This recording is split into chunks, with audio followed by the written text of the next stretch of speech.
Hi! As you can see from the stack of books, I have a book haul to do today. I acquired quite a few books from late August till now, October. So this will be basically a fall book haul. And most of the books are fantasies, mystery thrillers, a little bit of romance, and cozy fantasies. I would say a good amount of these books I've read. Starting with the first one, Assistant to the Villain. I read this one. I did a reading vlog on it, so if you want to see my thoughts on that one, you can definitely see it. But I thought it was very cute and fun. Nothing too exquisite, but very fun to read. Then I got Wisteria. This is the last book in the Belladonna series. I really love reading this one. It has one of my favorite tropes, especially in a fantasy setting, so I really love reading this. And I see myself rereading this one specifically in the series again because I just love it so much. And then I have two romance books I bought. I read one of them, but one of them I haven't read yet. I got Wild Love by Elsie Silver and Daydream by Hannah Grace. Daydream I read and I really love reading it. I actually loved it more than Icebreaker. Then Wild Love I haven't read yet, but I really want to read it soon because I think I'll like this series by Elsie Silver. I don't know why. It just caught my attention more than her other series, the one that is more popular. Why is it? I don't remember what it's called, but people consider it the cowboy romance series by her. But I heard it's not really cowboy romance because not all the books have cowboys. But this one now, I think it's also set in kind of like a Wild West setting. I'm not sure. I think it is though. But it's called the Rose Hill series. I don't know when I will be reading it. Maybe in December. I wanted to read it in, I think, September, but I didn't get around to reading it. And now I don't really want to read it now because I really want to read more vampire, dark fantasy books at the moment. So the time has gone for this one. So maybe December I'll read it. And then I got The Spell Shop. I really love this one. It's so cute and cozy. Like, it's so magical. I really love reading it. It has very whimsical writing. It reads like a very cute animation. So I enjoyed reading it because the images I saw while reading it were just so pretty, like so colorful and beautiful. I loved it so much. It was a great reading experience with this one. Then I got Immortal Dark. This one, I'm super excited to read it. I'm going to be reading this soon, probably next week, because it is a dark academic book with vampires. I'm just here for that. Like, I started reading it last month, but I saved it for October because I really wanted to read in October. But I think it's perfect to read the last week of October when it's that really spooky season time, you know, because of Halloween and stuff. So I think it's perfect to read it during that week. And that's when I'm saving it for. So Immortal Dark, I can't wait. I hope it doesn't disappoint me. I hope I really love it because a lot of people I've seen them saying they love it, but I don't really know why they love it. Like, no one has said if it's because of the characters or like the plot line or anything, so I'm not sure. But when I read it, I'll definitely let you know if I love it or not and why. Then I got Throne of the Fallen.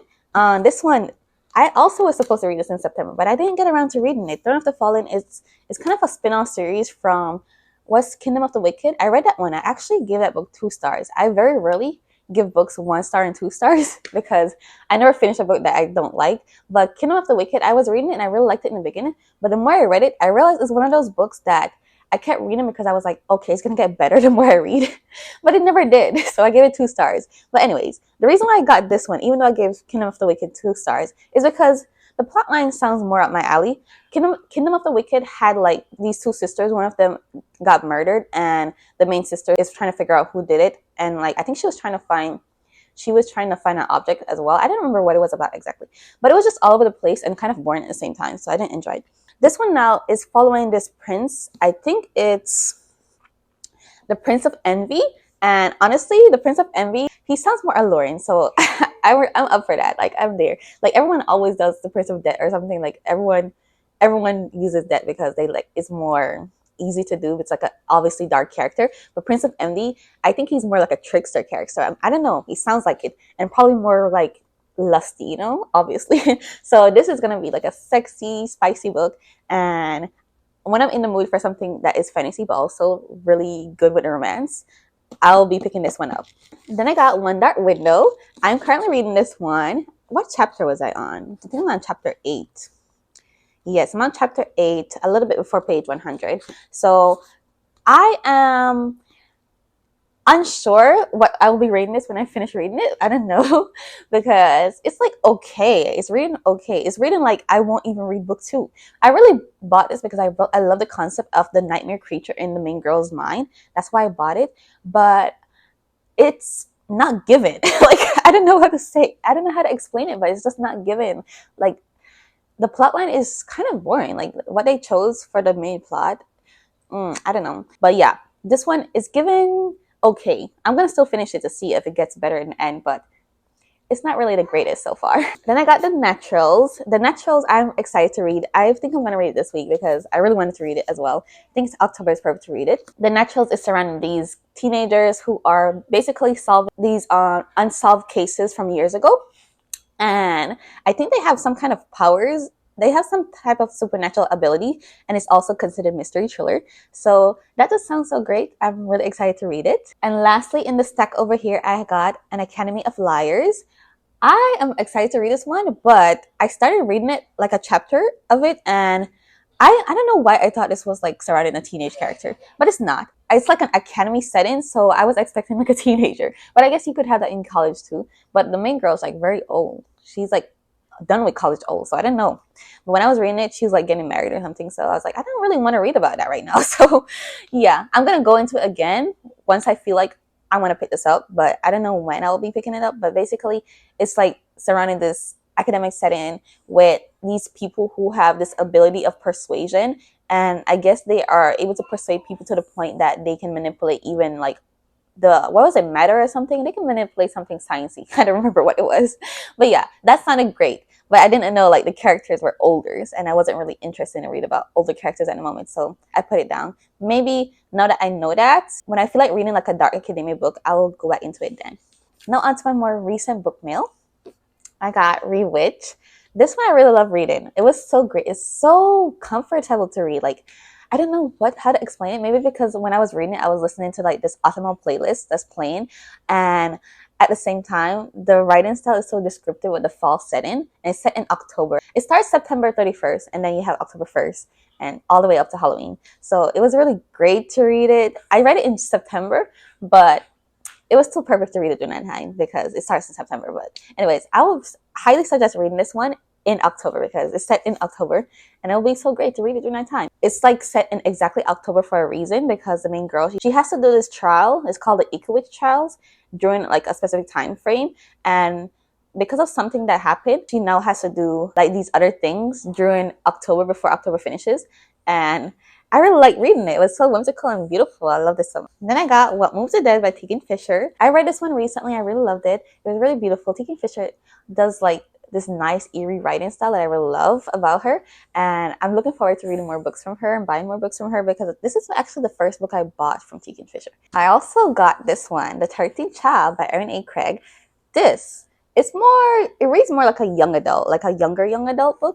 I actually enjoyed it for that because I love reading about younger characters sometimes. Like, I don't know why, they're just more fun to read about. Like, they're not too serious, you know? So I enjoyed reading The 13th Child. It's very good. I think it's the fairy tale retelling from Grimm's Brothers, The Godfather of Death, is surrounding that. So we have this main girl. She's a 13th child, and her parents gave her up to the god of death, and he becomes her godfather. The storyline is surrounding that, and also her journey as a healer, and how dealing with death and healing people affects her, because she can see when a person is gonna die, or what illness they have, or what cure she needs to get to heal them. And you're just following her journey as a healer, and she's in like this court with this prince and this king who's dying. And honestly, the illness the king had was so interesting. I really loved it. Once I read that part where he has this illness that's basically shown like underneath his skin, but it's like all golden, and the gold is like dripping out of his pores. It was so gory, but I really liked it. It was so interesting to read. I got Hair by Savita Hair. I don't know when I'll be reading this one, because honestly, I don't want to get hurt anytime soon. If you don't know, this is a spin-off series from An Ember in the Ashes. An Ember in the Ashes has 4 books. They're all very, very fun and great reads, but they will hurt you. If you get invested with the characters, you will be hurt. I'm telling you. But I love that series so much. So obviously I had to get this one because Savita released it October 1st. And like, I'm a big fan of her series, so obviously I had to get this one. And I got this one. This is my Book of the Month book. It's called The Wild Huntress. Don't know what it's about. It just looked the more appeasing for the October Book of the Month. So that's why I got it, because I've had that Book of the Month credit for like 7 months at this point. Because every month I don't care about the book, or I already got the book, so I didn't care to get any of their books. Like, I think I'm going to cancel my subscription with them, because most of their books they have, I don't really care about. So I don't know. Only some once in a while. Maybe I'll just keep my credit, and when I get to that 1 month that it has a really good book that I'm actually interested in, then I will get it. Like this one, I forgot what it was about, but when I read it, it was interesting. It sounded like something I'll read. I think it's surrounding like different characters and like this game, this magical game, and I think that's why I got it. I got When the Crows Away. This is a sequel to In the Company of Witches. I really love this one, and definitely it needs a book 3. I don't know why there's not a book 3. I read this recently. I gave it 5 stars. It was so great. I read it in my 24-hour readathon. If you haven't watched that, definitely go check it out. I read so many books in that readathon. But yeah, When the Crows Away, I loved it. It actually, even though it's a mass paperback, I was able to read it very fine because the writing is actually really big. Some mass paperback, the writing is tiny, but I think it's because they're thicker, because this is not as thick as some of them that I know. So the thicker they are, the tinier the writing, because obviously more pages and they have to like have the space for the words to fit, you know. But anyways, I love this one so much, and I wanted to get the first one, but it's sold out, so I'm waiting till it's back in stock to get it. And I got Dead at Morning House. This is a mystery thriller by Martin Johnson. I think she wrote Truly Devious, a Truly Devious series. Yeah, she did. I don't really want to read that series. I'm not interested in it at all. But I like this one. It was okay. It was like, I mainly loved it for the main character. I didn't really like the actual mystery part. That was like underwhelming. But the main character and the people she meet along the way, I love them. They were more interesting. They made the book more fun. Otherwise, the mystery part was like, eh. Then I got A Grave Robbery. So this is the start of my collection of this series, the Veronica Speedwell series. So now I have, I think, 4 or 5 books. I don't remember exactly. I think I have the book behind here. So now this is the first hardcover in the series I got. I got the first ones in paperback because the first book is only in paperback. It doesn't have hardcover.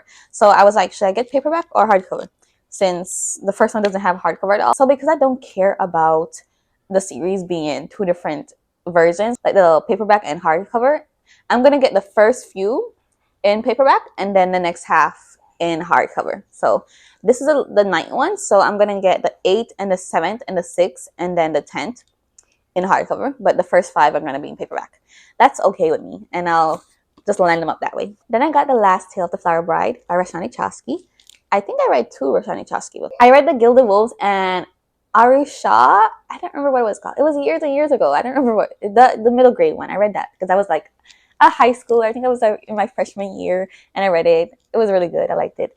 And this one now, it sounds like I would definitely love it. It has like very whimsical writing style and atmospheric vibes, so I think I'm gonna enjoy it. A lot of people that like the books I like love this one as well, so I think I'll definitely enjoy it. Oh, I just realized it has deckled edges. I don't really care about deckled edges. They're okay. I already have a copy of this book, but I went to Walmart the other day and I saw it in person. I knew it was coming out. It didn't really look interesting on my phone, the cover. It's like, it just looked okay, so I was like, oh, whatever. But when I saw it in person, I was like, oh, now I see why it's a special edition. Now I want to get it. So I got Beach Read by Emily Henry, and now that I got it, I actually kind of want to read it, even though it's called Beach Read. And then we're in like fall season. I kind of want to read it now. I don't know why, like, but I've been wanting to read it before I even got this copy. I was like, should I read Beach Read? I've been saying this for years. I've had the paperback edition for years, and I've always been wanting to read it. But whenever it comes to summertime, I don't want to read it. I don't know why. And I heard someone say that even though it's called Beach Read, it's not even set in summer or something, and it's more. I think they said the setting is more like autumn-like. I don't know. I think they said it was like autumn-like, but I don't know. I don't know if that's believable. I kind of want to read it now. We'll see though. If I just decide on a whim to read it or not, we'll see. Then lastly, the same time I got Beach Read, I got Spark of the Everflame. I've been wanting to read this one since I found out about it in recent months. I think it was like January I found out about this book. People compare it to like, I think they compare it to, what is that series by Sarah J Maas? Throne of something. What's Throne? I don't remember what that thing. Throne of Glass? Yeah. Throne of Glass by Sarah J Maas. They compare it to that. And I think it has fairies in it. And I just love a good book with fairies. It doesn't only have fairies. I think it has other creatures as well. I love it when there's other creatures, not just fairies alone in the fantasy book. I love it when fantasy books have multiple different creatures. So hopefully I enjoy it. And for some reason, the cover kind of reminds me of Guild, and I really love that series. I need to continue that series. That's one series I need to collect the editions of and continue it, because I stopped reading it when it got traditionally published, because I didn't know if anything was going to change with the Kindle Unlimited and stuff. But I see that it's still on Kindle Unlimited, so I need to continue that. But the audiobook for it is coming out, I think, next month, so that's when I'll continue reading Guild. Yeah, I think I'm on Glow. I'm on Glow because I read the first three. So those are all the books I got in the recent months, and I think it's 21 books. Yeah, 21 books over 2 months. Well, yeah, 2 months. 21 books over 2 months. Not too bad. I got more books because I've been reading more. I only buy books when I read a lot. If I'm not reading a lot, I don't even feel like buying one single book. So if I read like 4 or 5 books a month, I will buy like 1 or 2 books. That's how I just go naturally. So because I've been reading quite a lot these past few months, I'm like, okay, then I can add more books to my physical TBR since I'm reading more. So that's the end of this video. Thank you all so much for watching, and I'll see you in my next one. Goodbye.